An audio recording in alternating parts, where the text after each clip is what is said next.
こんにちは、村雲です。私の GR スープラが納車されてから早いもので1年が経ちました。この間、1万1000キロほどドライブをさせていただきましたが、おかげさまで無事故で過ごすことができました。これからもよろしくお願いいたします。で、1年の区切りがついたことで、私が GR スープラに1年間乗って感じたことなどをいくつかの動画に分けて紹介していこうと考えており、まずは実際にこの1年でかかってしまった費用をご紹介しようと思います。まずはローン代です。私が購入した GR スープラ RZ グレードは2020年モデルであるため、車両本体価格が690万円。ここからオプションを追加し、込み込みの金額が約740万円となりました。これに対し私は200万円のローンを組んで、月々3万円、ボーナスが年2回20万円ずつ支払っているため、この1年で76万円車両価格として支払っていることになります。次に駐車場代です。スープラが納車されてからしばらくは会社の寮の駐車場を利用させてもらっていたので、駐車場代は発生していませんでした。しかし10月より寮を出てアパート暮らしを開始しました。このアパートの駐車場代が月々5000円であるため、この1年間で5ヶ月分2万5000円の駐車場代が発生してしまいました。余談ですが、家具が少なかったので自力で引っ越したんですけれども、スープラで引っ越しはやめた方が良いですね。何回往復したか覚えていません。次は自動車税についてです。RZ に搭載されているエンジンの排気量は3リッターのため、税金として5万円を納める必要があります。減額されてから納車ではあったんですけれども、それでも結構な痛手ですね。はい。続いて保険代です。私の保険内容として20等級で引っ越したんですけれども、通勤では使ってないのでレジャー目的で、本人配偶者減車両保険が740万円となっています。その内容で月々の保険料が約6300円となっていまして、1年間で合計約7万6000円支払っていることになります。次に燃料代です。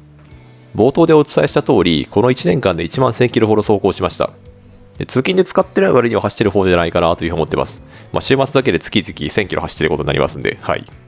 で、アイドリングストップの動画でお伝えした通り、現在の私のスープラの燃費は 11km パーリッターとなっています。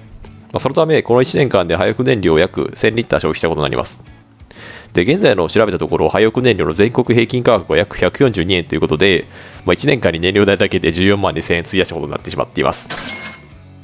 次に高速代です。YouTube を通していくつか発信させていただいていますが、この1年間でかなりの数のドライブコースを走りに行ってきました。その中でも特に印象に残っているのが、石川県の千里浜渚ドライブウェイですね。自分の車で砂浜を走るという他では味わえない経験ができたことが非常に印象に残っています。で、ただそれに伴いガンガン高速道路を使ってしまっていたので、その額を合計するとですね、ETC 代だけで約13万3000円も使ってしまっていることが分かりました。これ結構でかいですね。はい。続いて点検費用です。この1年間で3回ほどディーラーの方で点検を行っていただきました。内訳としては納車1ヶ月後の無料点検、半年点検、1年点検となります。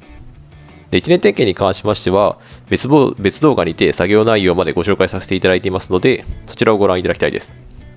で、この3つの点検を通じて故障などトラブル対応はありませんでしたが、消耗品の交換などで合計約3万円ほどかかってしまいました。やはり普通のトヨタ車よりも費用が高いような気がするので、2年後の車検に対して今怯えている状態です。最後に自動車関連グッズ代です。こちらも何度か YouTube を通じて発信させていただいていますが、この1年間でかなりのグッズを買い込んでしまいました。盗難対策グッズだったり、収納拡張グッズなどやドラレコなどがそれに当たります。ちなみに購入グッズの中で一番高額だったのがドラレコになりますね。妥当なところかとは思うんですけれども、ただこれをきっかけに、YouTube 発信も開始できたので、開始できたというよりも開始するきっかけになったので、非常に満足しております。で、グッズ購入代の合計は約4万円でした。まとめになります。これら費用をまとめると、この1年間で私はスープラに対して約125万6000円を費やしていることが分かりました。大金ですよね。はい。で、この内訳の比率をまとめたものがこちらのグラフになります。で、このグラフを見ると、ローン代が大半を占めていますが、これは致し方がないことかなというのを言います。で、続いて大きな割合を示しているのが、ETC 代と燃料代となっており、いわゆる変動費ですね。で、これに関してはもちろん本人の努力次第で削ろうと思えば削ることが可能なんですけれども、これ削るってことは要するに乗らない、スポーツカーというか車に乗らないっていう風になるので、これを削れる努力ができるぐらいだったらわざわざスポーツカーに乗る必要がないので、なので今後の私の使い方の場合だと年間通じてこれぐらいのお金をスープラに費やしていることになるかなという風に思っていますので、いろいろと覚悟が必要だっていうことがはい、分かりました。